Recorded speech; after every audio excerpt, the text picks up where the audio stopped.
in Indian literature? Well, what makes them different and what draws readers to them? Let's find out. So let me take the privilege to invite our panelists onto stage. Mr. Satyarth Nayak, Ms. Sangeeta Bandyopadhyay, Ms. Kavita Kane, and Mr. Sujit Mahapatra. Let's welcome them with a huge round of applause. Mr. Satyarth Nayak is an author, scriptwriter, and journalist based in New Delhi. His short story, E, won the British Council Writers' Circle Prize in 2006. In 2011, two of his stories, Music and Lyrics and The Opportunity, were featured in the Chicken Soup for the Soul series. His novel, The Emperor's Riddle, is a tribute to his uncanny interest in the esoteric. It's a historical thriller laced with Buddhism. The book became a national bookseller and was also praised by Amish Tripathi and Ashwin Sanghi. Let's hear it. And yes, he is from Odisha. Ms. Sangeeta Bandyopadhyay's first novel, Sankini, was published in Desh Patrika 10 years ago. Till date, she has 13 works of fiction to her credit. Her Bengali novel, Roo, was translated into English as Abandon, while two more Bengali novels, Panty and Sanmohan, were published as Panty and Hypnosis. Darkly glamorous and fiercely erotic heroines take center stage in her two novels. She works right now in the editorial department of ABP Ananda, Kolkata. Can we also hear a huge round of applause for her? Ms. Kavita Kane is a senior journalist with a career spanning over 2 decades, which includes working for Magna Publication and the DNA newspaper. She quit her job as assistant editor of Times of India to devote full time to writing. Her debut novel, Karna's Wife, was released in 2013, and the second one, Sita's Sister, is to be out in December 2014. She explores fascinating stories embedded and lost within popular myths. And then we have Mr. Sujit Mahapatra, who's been a consultant to UNICEF and the government of Orissa on reading. He devotes full time to volunteering at Bakul Foundation, which channelizes volunteers for reading. One of the foundation's first initiative was to bring together 1,000 people to set up a children's library in Orissa. He's also a member state steering committee of the National Green Corps under the Ministry of Environment and Forests. I will request Mr. Sujit Mahapatra to now chair the session and take it forward. Let the new voices be heard.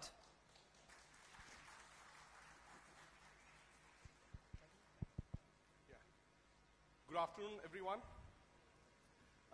It's a great pleasure to be at the 3rd edition of the Orissa Literary Festival. And thank you very much, Shampa, Mr. Shimoykar, and the entire Indian Express team for inviting me once again. I'm not a new voice in Indian literature. I'm with the new voices. Once upon a time, of course, I had wanted to be a writer, and then I decided to study literature, and I stopped writing. That's why I really admire Kavita and Satyarth, that they studied literature and continued to write literature. So that's really great. A little more about what I find interesting about, of course, Diksha has introduced the new voices here. Satyarth, of course, is the newest of the new voices. He's as young or as old as he looks. I'm actually much older than I look, so... No, that's okay. Yeah.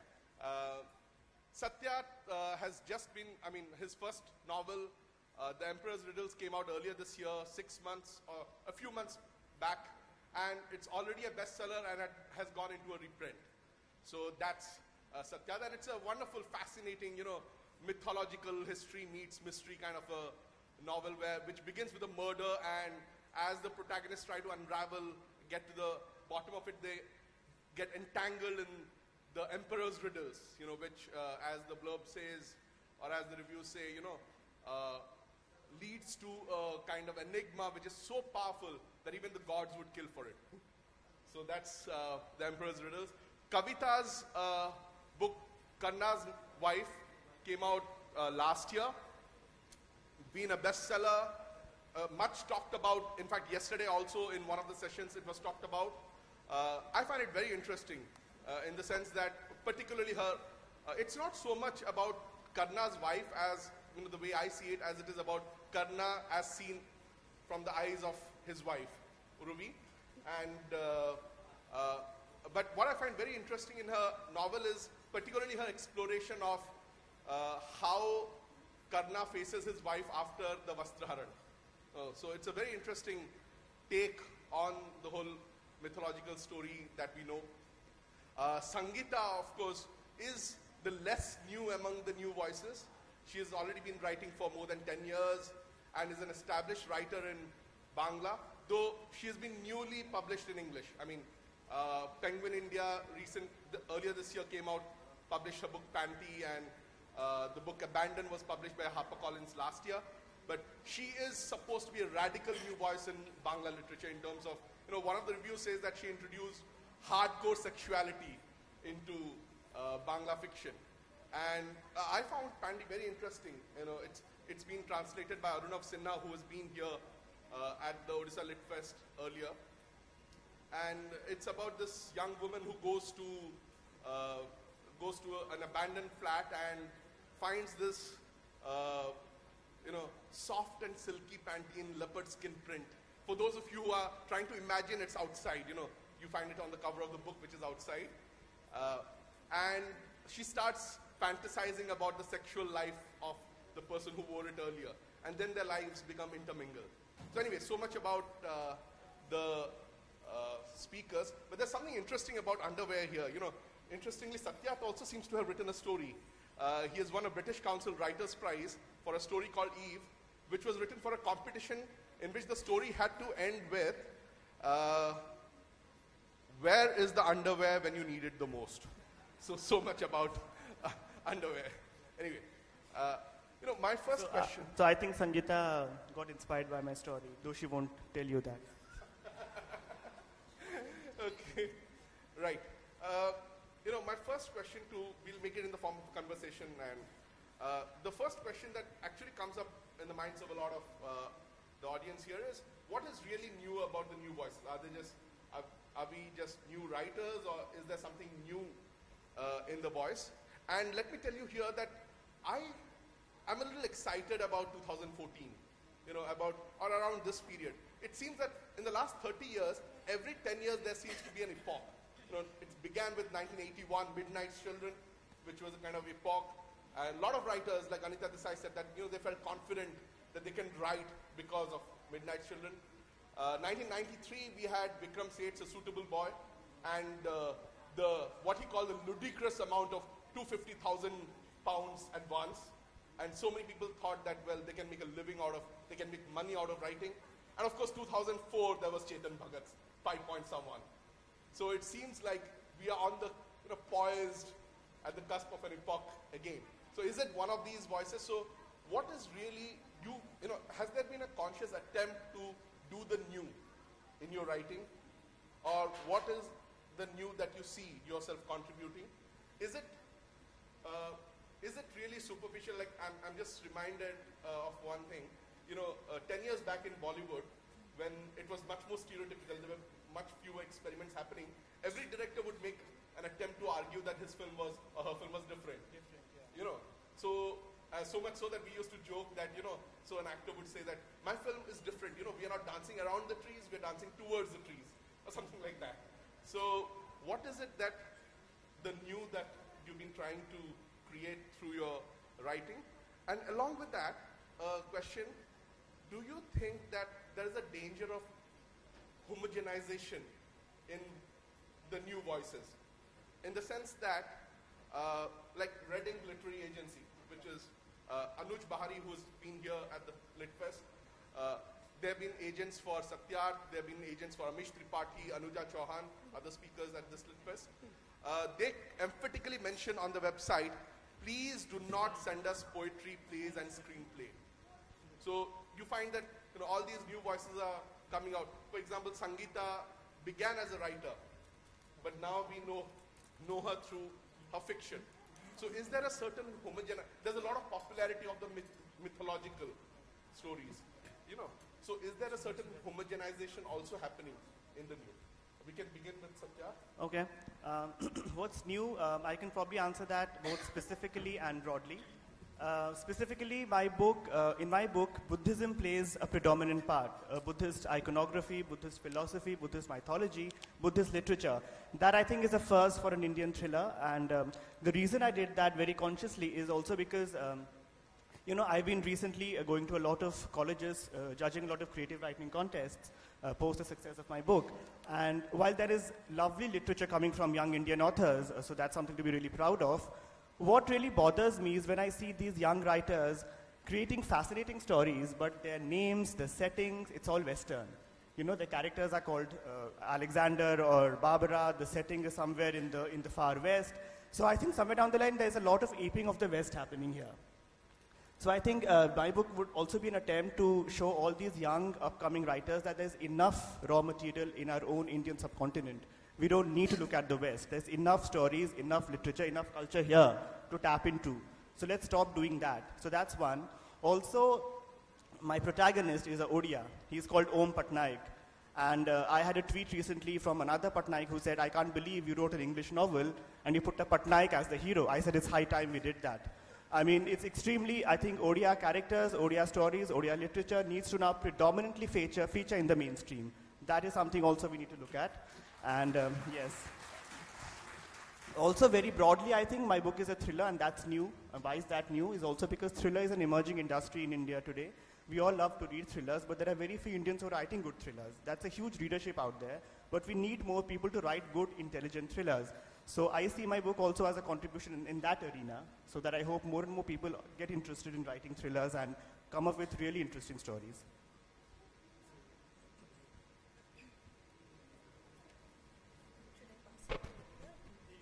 Is it not working? Yeah, it is.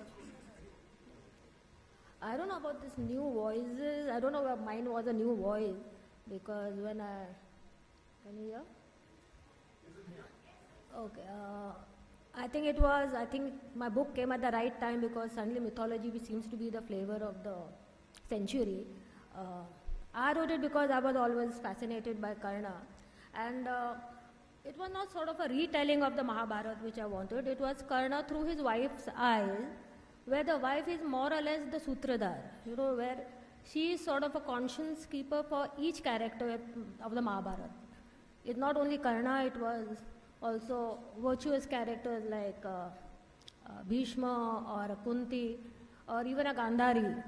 And it is with that perspective I wrote the book. So it was a sort of a modern voice going back so many centuries ago. And actually the problem was, where Karna's wife was concerned, was if she was a modern woman, she would have walked off.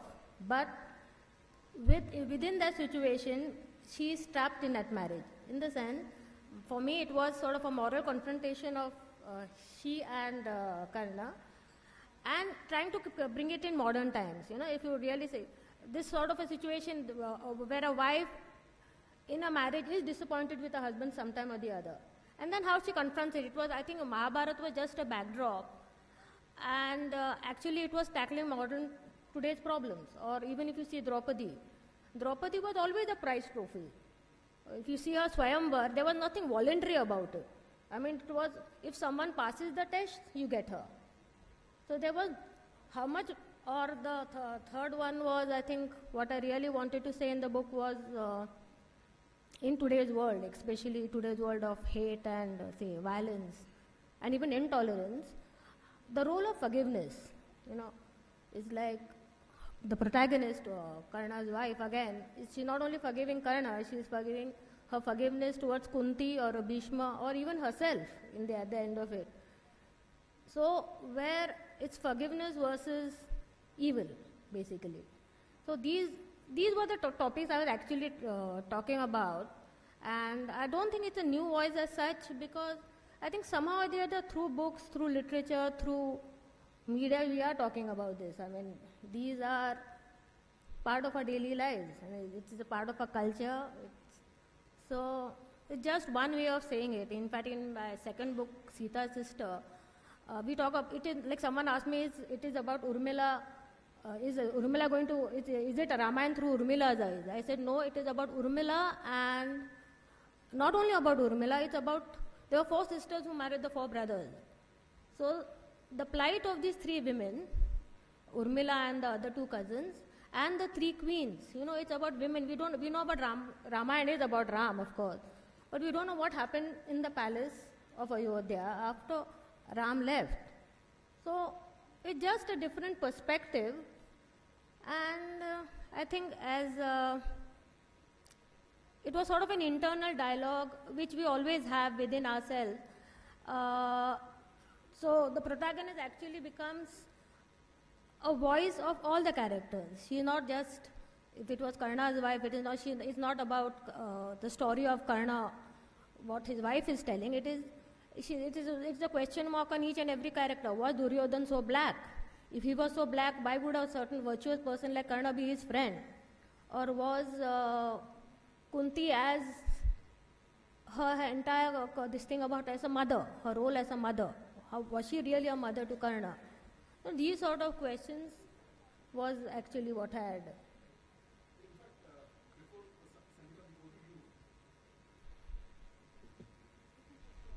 I think that is it.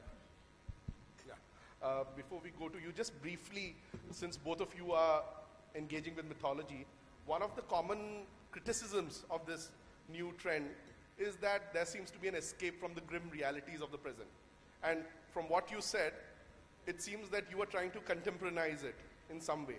Yeah. So would you just like to respond to this common critique of this whole fashion of mythologicals, new mythologicals being written, that it is an escape from the grim reality of the present? No, you cannot escape from the grim present, because it is how you accept it. That is exactly, I mean, when you are contemporarizing it, it might not be actually what Karna's wife might have felt or any other. She has sort of a panoramic view of the entire event or that whole epic, and the reactions are very modern. So it is definitely not escapism. It is actually tackling even this whole thing of entitlement versus merit. So it is, I mean, it is a modern problem. It still is there. So we are not escaping from the present. I mean, it's. Would you like to? Yeah, I do agree, because I think mythology, terming mythology just as escape, I think it's unfair. I think mythology is extremely relevant. I think we had a session yesterday about Mahabharata and how relevant it is even today, and how, you know, we are still milking it and creating stories out of that. So I think a lot of mythology, whether it's Indian or Western or whatever, I think that the fact that it still remains, it still continues to inspire and be interpreted and reinterpreted probably is because there is so much matter within that. And I'm so glad that Indian authors are now discovering that and using that. I'm glad that someone like an Ashwin Sanghi uses Indian mythology to actually create an interesting and intriguing story. And that actually, I think, is also familiarizing a lot of our youngsters with our mythology, which is, I think, a huge service that's being done by, because I think a lot more people knew about the Holy Grail after reading Dan Brown than probably they otherwise would have. So I think it would be unfair to call it just an escape. I think it has an important role to play, and our authors need to understand that. So handling mythology is a huge responsibility, and you need to do that really properly and correctly.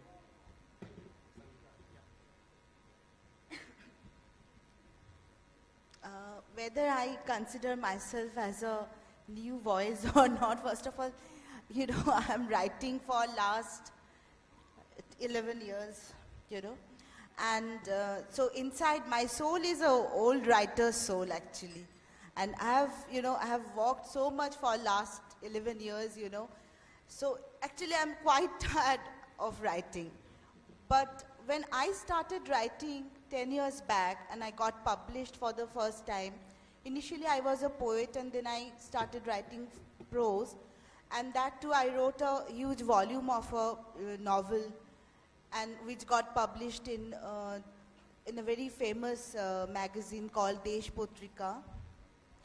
That time, people started, you know, there was quite a lot of controversy on my writing, as because I was writing, you know, there were quite a lot of amount, sex was there in my writing. And people were all, you know, double-minded whether to accept or not to accept. But they were saying that it was all about graphic description of sex, which was not true. Because I was trying to, you know, write the sexual politics, not the performance of sex. Earlier we have seen that when the men used to write, you know, sex, they used to, you know, write about women like they are some fairies or beautiful women, and all it was about fascinating a woman. But my writing was not about, my sexuality was not about all this. It was quite hardcore truth, which has so much of, womanhood was there in my writing. So in this way, you can say that to some extent my writing was considered as something new was happening in Bengali literature. But I think what that time what was happening, individuality was growing. People were becoming like they were becoming more conscious about themselves. That time, I can tell you that 10 years back, people, 13, 14 years back, there was no mobile phones. Then mobile phone came, and it was about something which one single person is having one single communication thing. So that way, the individuality was, growing. People were becoming private. They were thinking that I can live for myself, not just I am living for my family, or I am living for the society, or I have to do it for my whole life. That idea of living for own self was gradually you were coming in the way, which was not there 15, 20 years ago. Especially women they were just, draining themselves in the society and in the family. They were all very, inside the house. They were coming out. So I think my writing was about that, about capturing that individuality a lot. If you ask me, then I will say these are the two facets where I would consider my voice as a new voice, which has become a very old voice now because people are writing about all these things for last 7, 8 years. I mean, too many women have written about, the womanhood and the celebration of womanhood, then the crisis of womanhood, then the sexuality and all.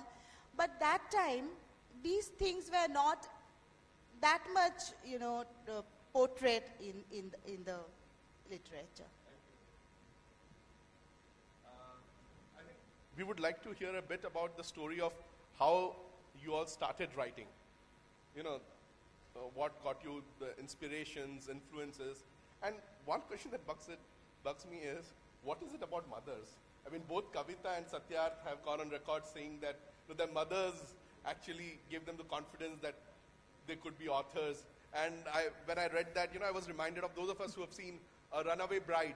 Richard Gere is this reporter who says that my father wanted me to be a classical musician. My mother wanted to be a novelist. I ended up being a reporter.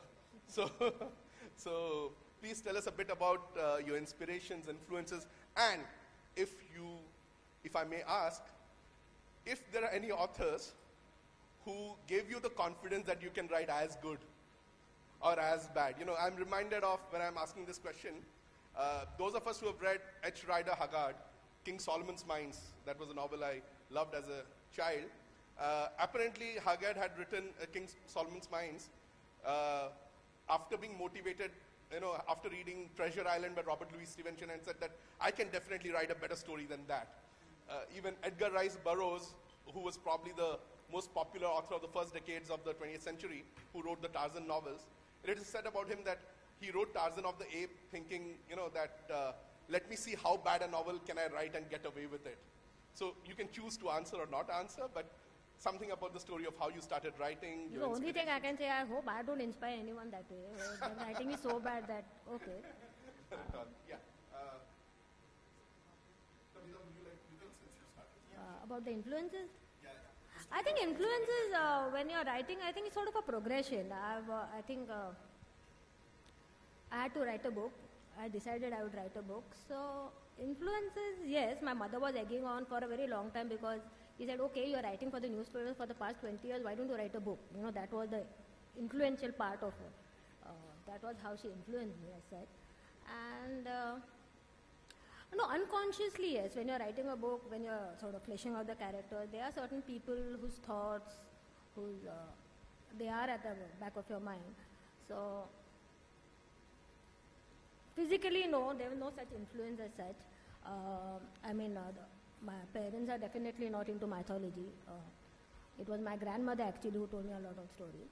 But mythology was by accident. I mean, that whole genre came by accident because it was Karna, and there was another character in Ramayana who used to fascinate, was Lakshman. So that was the only two reasons why I picked up these topics. Otherwise, influence, I think influence is an ongoing thing. I mean, authors, whether they are philosophers or people in your daily life. I mean, it's like, I know one person who has gone through the worst of tragedies, but one thing which never left her face was a smile. And that sort of is an inspiration for me, or an influence for me. Okay? How positive can a person be? The power. So I think influence is, I would not tag it.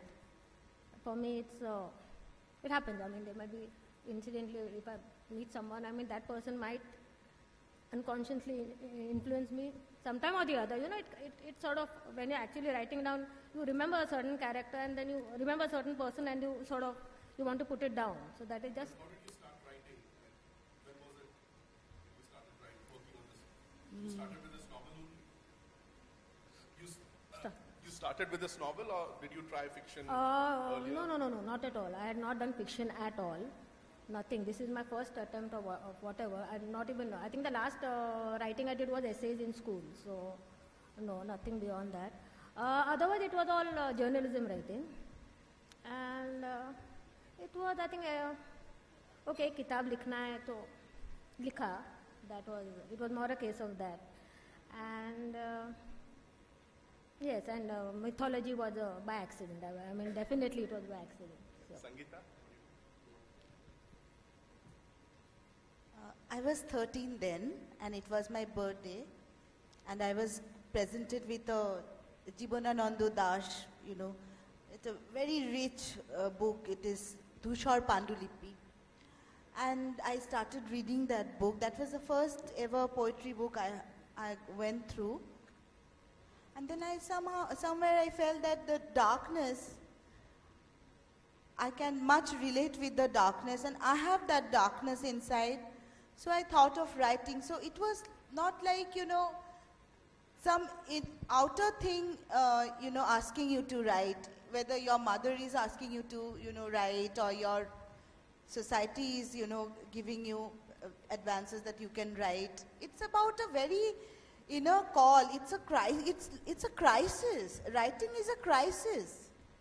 It cannot happen like, it is there inside you, and you cannot do without it. It cannot come suddenly one day. You are born with it. I think it's my personal opinion. And I was writing since I was 13. And then very, very after, I first got published at the age of 26. I didn't have this in my mind that I have to get published, because it was so fulfilling inside, whether to write down those words you are feeling. That was so fulfilling itself, that it's a long, long time then one would thought about, getting published and all. So that was my starting point. To say that my mom inspired me is actually putting it very mildly.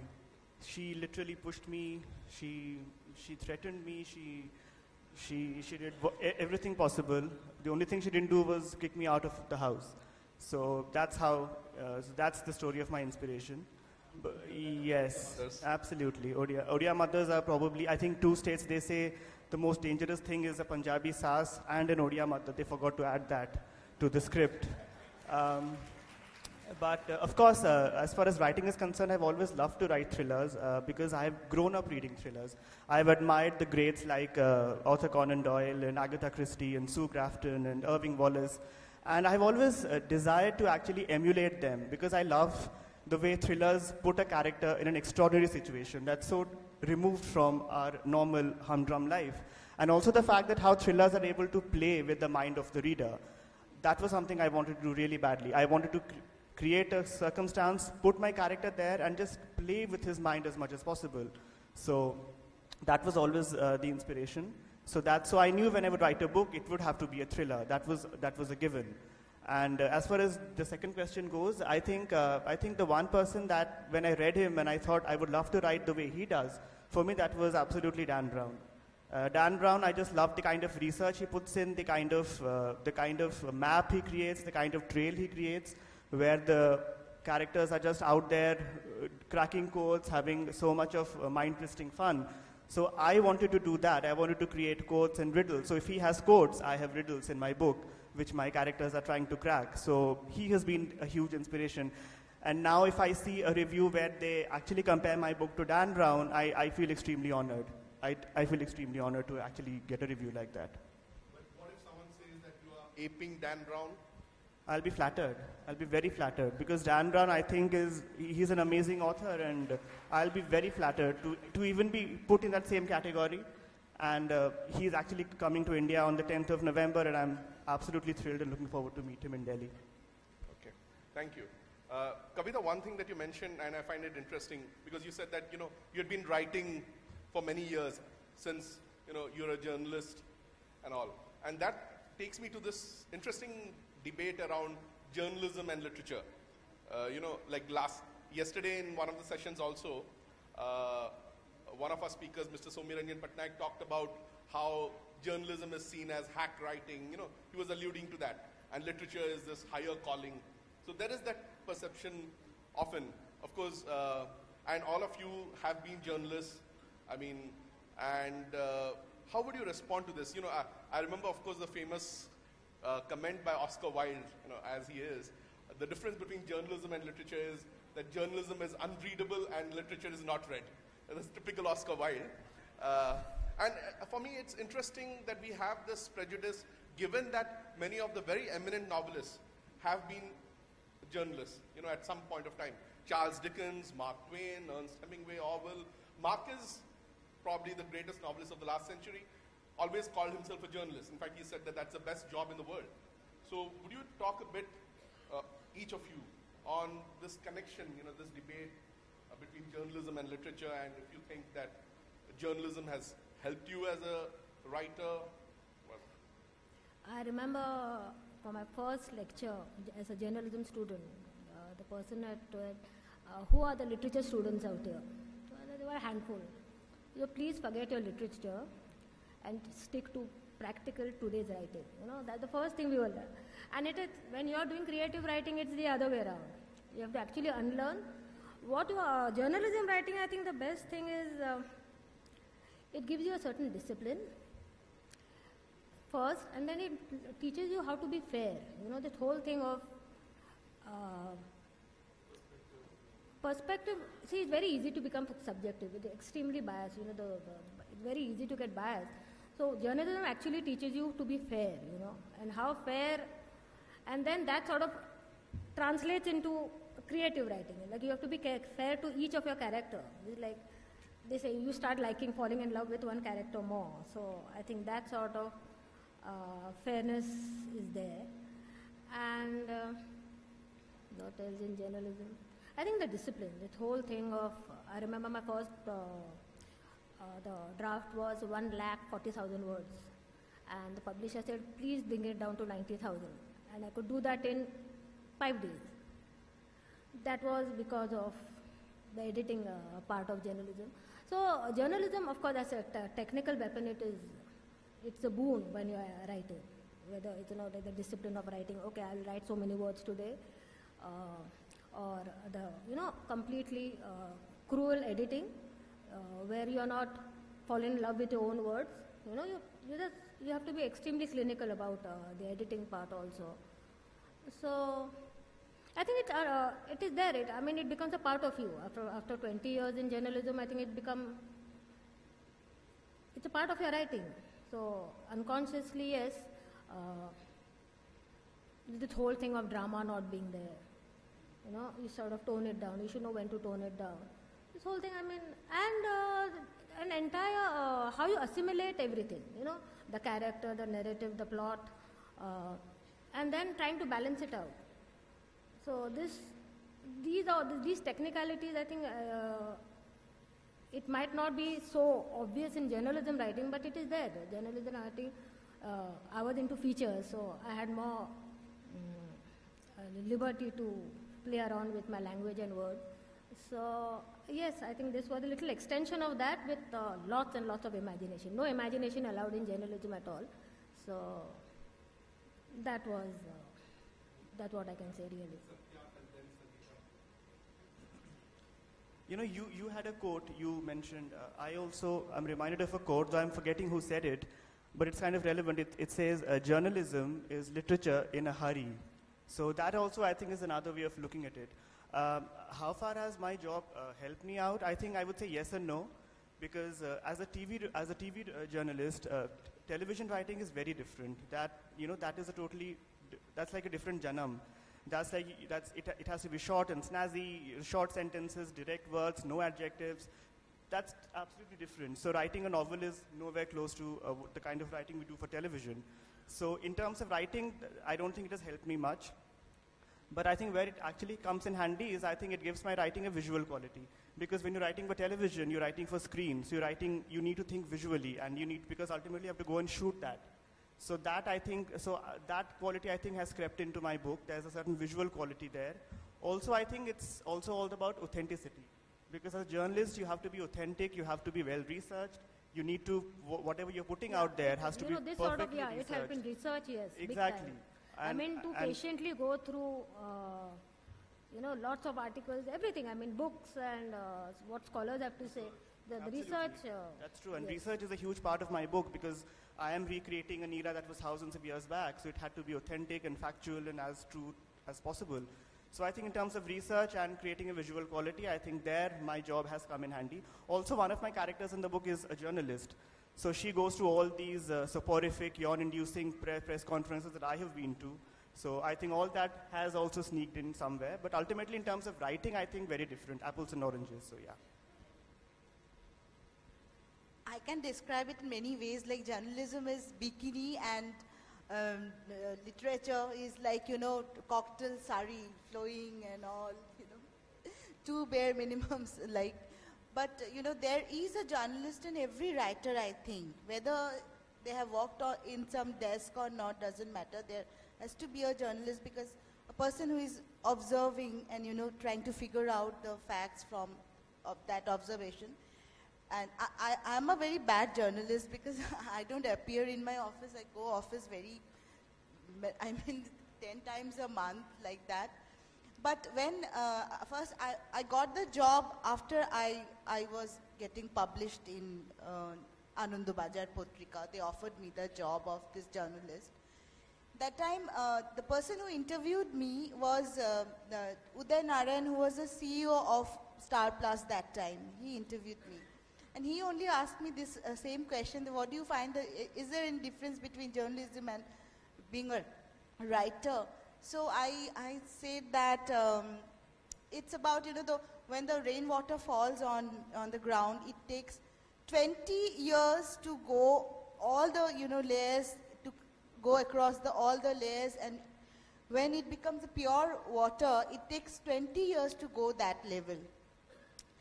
But, journalism is like the rainwater falling on the ground, and literature is that 20 years time which has gone across. It's about the huge philosophy which you stuff into that that facts and the figure. Then it becomes literature. Then it becomes eternal. And journalism is about the at the short period of time, something happening now or has happened.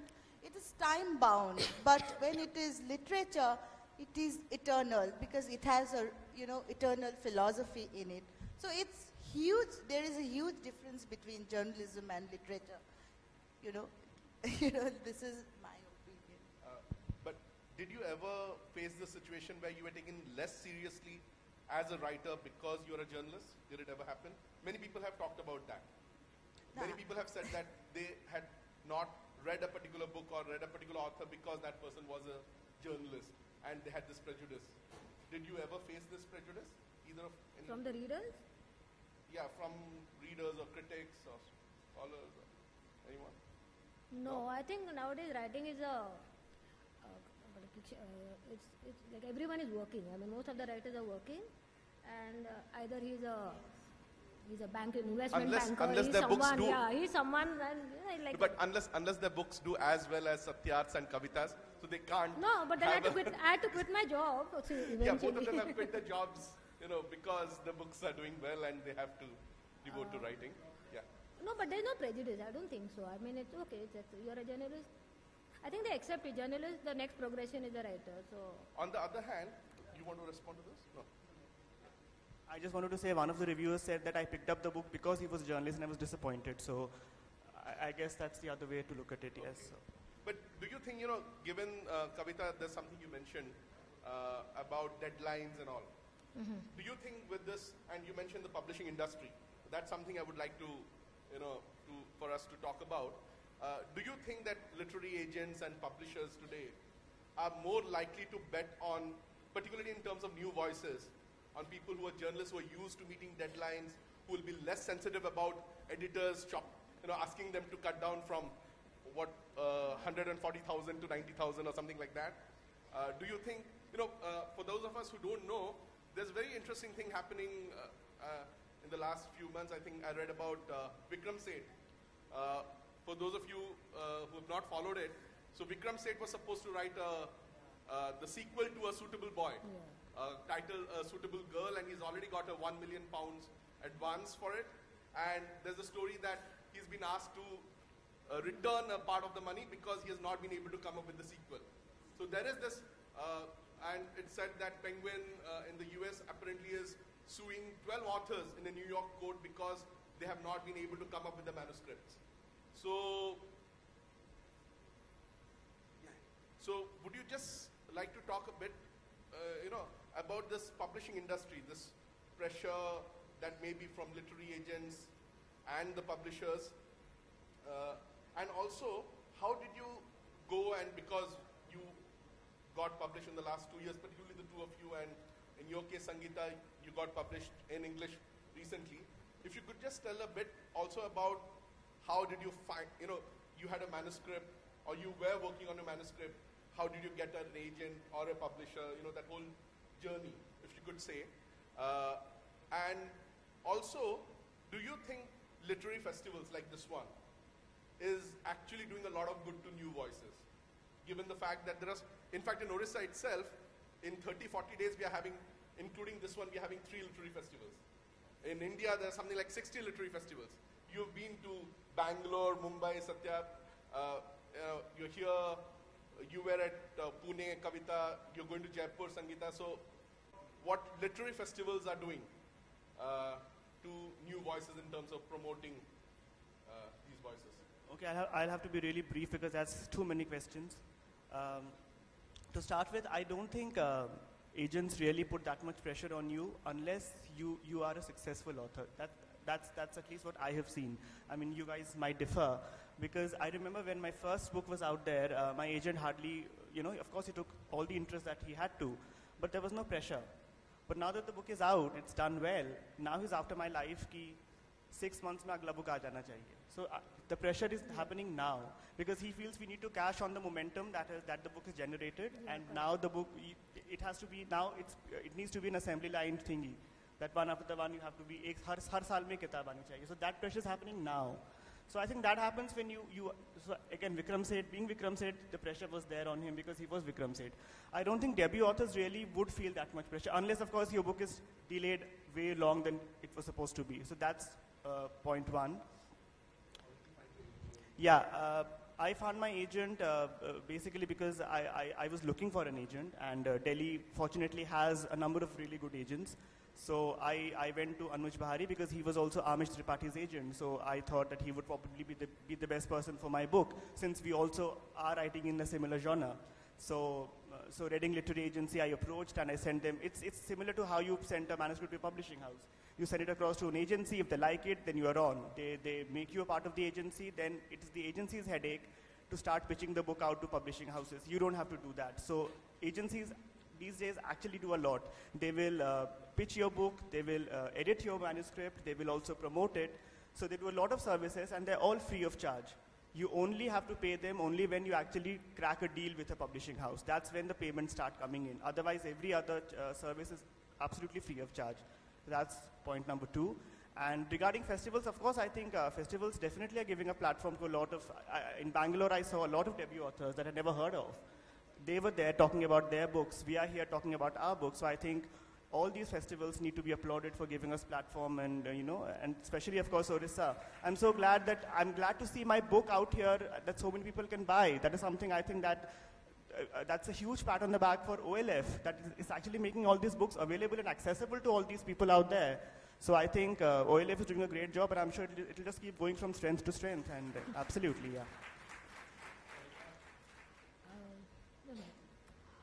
Where publishing my first book was, I had given my manuscript to all the publishers, and You didn't go through any agent?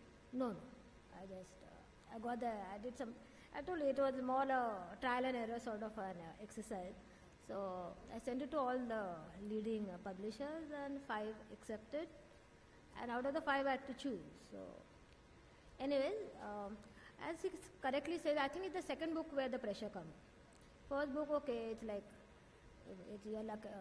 it's make or break, the first book. But then the second book, the pressure starts. Like they want it during a certain time, and then the second, then the third. Then the pressure actually starts. But again, as deadlines was not a problem. I mean, practically there again my journalism thing came into use, where okay, 4 months, 5 months, 6 months, whatever it is, I'll give it within 6 months, and then after that I think they need another 3 months to work on the story. So I think that's how they go about it. So technically within a year's time they want the book out. And where festivals are concerned, yes, definitely, it gives an exposure to the author. He meets, right people, whatever. He meets different type of people, I mean, which are connected to his field. And I think what really I like about the literary festival is when the author and the reader interaction, where I remember as a literature student when I met Nizam as a kid, I was so much in awe of that person that it is that sort of a thing, if a reader has a chance to meet a very big author, like I see Dan Brown is coming and he's all agog. So that sort of, I think that is what I really like. It is the reader and the author relationship. And of course, you meet agents, you meet publishers, you meet all the concerned people. And I think it's a thriving thing, literary. You have so many literary festivals now, so it's like you have to keep your... Yeah, it's like trending. So. Our picture is very different. Ravi Shankar Da is sitting here. He knows it. In Kolkata, in Bengal, I am like I'm not directly connected to a publishing house. I work for the media house, which is Telegraph and Anandabajar Potrika, and I write for them only. I cannot write for anybody else. So for the whole year, I have a huge work pressure of writing, because they have 6, 7 magazines and all the metro papers and everything. So I have I had to write more than 12 short stories a year, 1 or 2 novels, then features, then film reviews, then cover story, then article, then post edits, then blogs. So it's I go through a lot of workload so far as my writing is concerned. It's different, and you don't get so much of time to write a novel. Like you took the advance and you are writing for 3 years. That doesn't happen there. Every year you have to keep on producing. So it's such a huge workload. And so far as this Lit Festival is... Oh, that... I don't know all these things. I have written for them. Somehow these things have... So sometimes things just fall into place. Catalyst who has Actually, what happened at Literary Festival, it happened with me. I got the translation thing at the Literary Festival. The vernacular publishers came and approached me, and they said, okay, fine, whatever it is. In fact, an extension of this question should be really, should a writer write or should he promote his book? I think that should be another question. I'm very innocent because, last time I went to Delhi in some session with HarperCollins, and there somebody asked me that how many copies did you sell this book? And I looked at Aruna because I don't have any clue how many. I said 500, no, 2,000. Then somebody told me it was 5,000. So I am very clueless. And I don't want to know also. I'm happy that I'm being able to write and I'm getting published. And I have a strong editorial board who is, directing me that this is, according to your level. No, this is not good, throw it away. And so far as this lit meets are concerned, writer is a lonely person, End of the day, when you get there on your table and only a single lamp is there and you are writing, and people are having all sorts of fun, and you envy it so much. Mostly the filmmakers, they have huge teams and all dancing, singing. So you become so frustrated with this writing profession, you don't know. At least lit meets have added some glamour, and also, you don't feel that lonely. Okay. You know that, okay, if you work for 2 months, then you'll get to, chakkar ho jayega thoda, or you get to know people. So it's good. I think it's good like that. To me, it's good. Yeah, of course, some people like Amitabh Ghosh call it a tamasha, and there are people who say that there is a certain Bollywoodization of literature that is happening, in the sense that you have to, like the question. But I think we'll stop here. Any questions from the audience? Okay, Purabi, can we have the mic? I'll see how much time we have. I'll just try to, okay, yeah. We can begin from there. In regional literature, can you please specify if the question is directed to any particular author here? and maybe to you also, to you. To me? Yes. Okay. In regional literature, say Orissa, And there. there is more input than export. If there are writings untranslated by self or by other translators in Orissa, it is very, very difficult to find out appropriate publisher outside border of Orissa. No exposure. Sir, so if you how, may just... how to solve this problem? For example, I am... No, sir, I get your question. I have written 14 novels. Excuse me, sir. Sorry, sir. I get your question, but I would just prefer the questions to be directed to the authors here. So if anyone... Hello there. Yes, can we have the mic there?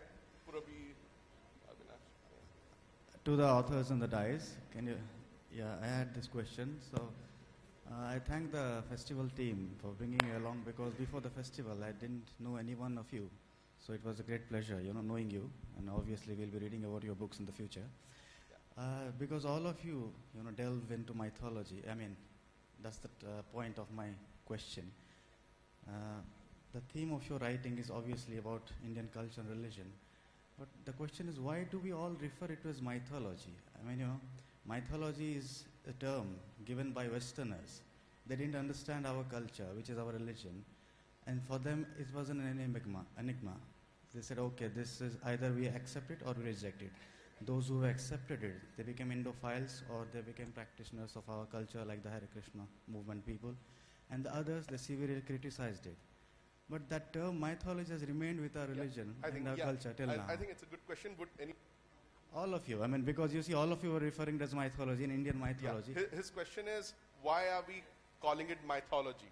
No, it's a term that has come from the West because it is their way of, making sense of what was there. Here the point is, mythology, as far as I know, maybe you can correct me, is something which is not true, or something which can be fabricated. I mean, he's talking about, mythology as myth, as the binary of myth and reality. Well, why not? So why that? Yeah. So, would you like to respond? You can use this.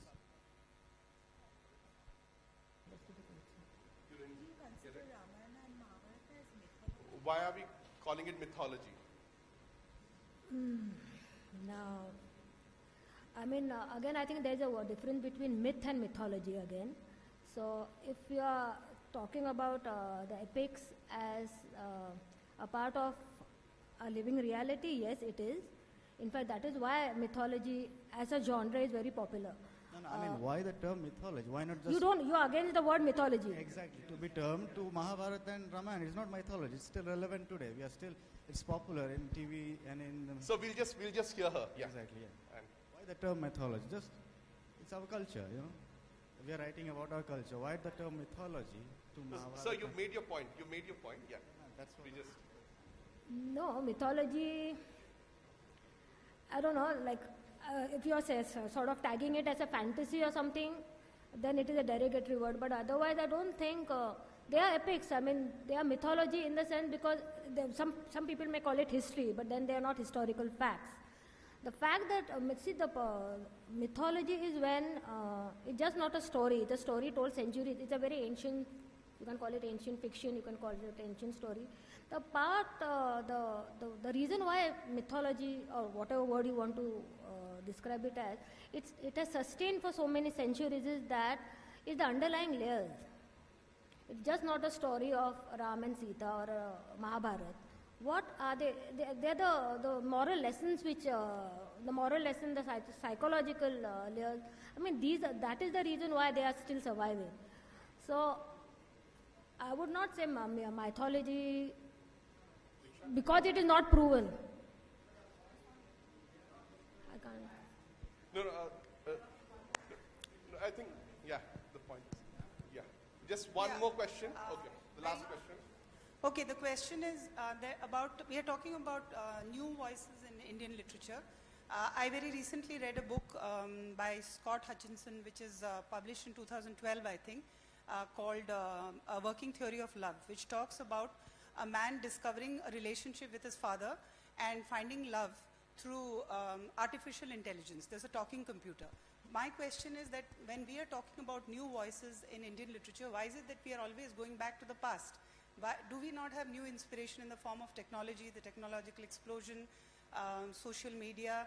I mean, there is so much happening out there, alternate same-sex, alternate sex, all kinds of stuff is happening out there. So why are we stuck? Don't we have new inspiration? Satya, Kavita, why are we going back to the past? I wouldn't say we are stuck because as I started my the conversation here, I think a part of my book why I think is new is because we are using Indian elements. That is something that I find really lacking in a lot of young Indian authors today. I think they're constantly looking at the West for inspiration and creating those kind of stories. So I think somewhere down the line, my attempt here is to inspire these young writers to look at the Indian kind of the material we have in India, whether it's cultural, social, political, mythological, whatever you want to name it. That I think is really the need of the hour, because I've been to a lot of colleges, read a lot of new writing that's coming in, and believe you me, 90% of them, they're all Western settings, Western names, Western characters, Western, the entire feel of the story. All the elements are Western, and that is a huge problem. We need to really tell our young authors to stop doing that and start writing more and more Indian stories. So that is something that we have to look at. That's the need of the hour. So that was my point when I said that I feel that is new in my particular kind of writing, because I want them to actually change that particular mindset. So that was my point. So in case someone wants to add to that. Past, I would say it, like why we go to the past is not, as I said earlier, it is not retelling of the past actually. It is giving the modern perspective to it. And it's like 30 years ago, I mean, especially when we are talking about mythology is part of us. I mean, it's like whether it's your folk songs or whatever. I mean, we are going to our past each and every time. You see our songs, you see our bhajans, you see everything. I mean, it's a living part. There is hardly any difference between mythology and religion now, especially where Mahabharata and Ramayana is concerned. So the reason why we are going back to the past is, like I'm talking about my books per se, is that there are certain characters who have been written and rewritten about, and there are certain people who have not been dealt at all because they're just caricatures. Like, especially my second book, Urmila. Urmila is just a mention. There's nothing about her. I mean, she was supposed to have slept for about 14 years. So you don't know what happened during those 14 years. So it's just a question of, it's just a creative license we are taking and wondering what might have happened there. So it is not a past actually, it is just delving into a huge canvas, and within that frame, you're not sort of trying to corrupt the entire frame, but trying to add a little color to that. But then it is not, I would not call it retelling, it is definitely not retelling. So. All right, I think we'll have to end the question answer session here because the next one, the author as a chronicler of history, is equally interesting. I'm sure there'll be quite a few questions for that session as well. So may I now request the managing editor of the New Indian Express, Ms. Champadhar Kamath, to please come on stage and present mementos to all our esteemed panelists here.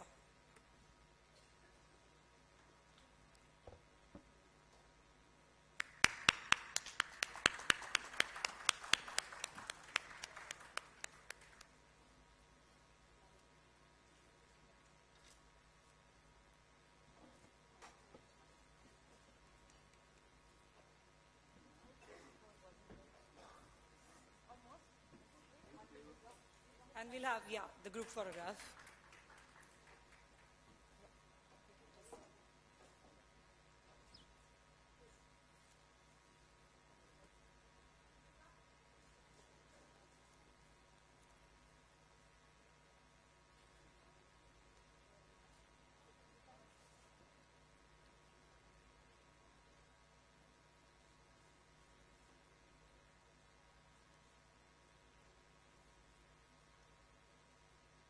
Thank you, thank you. Thank you, everyone. All right, we will now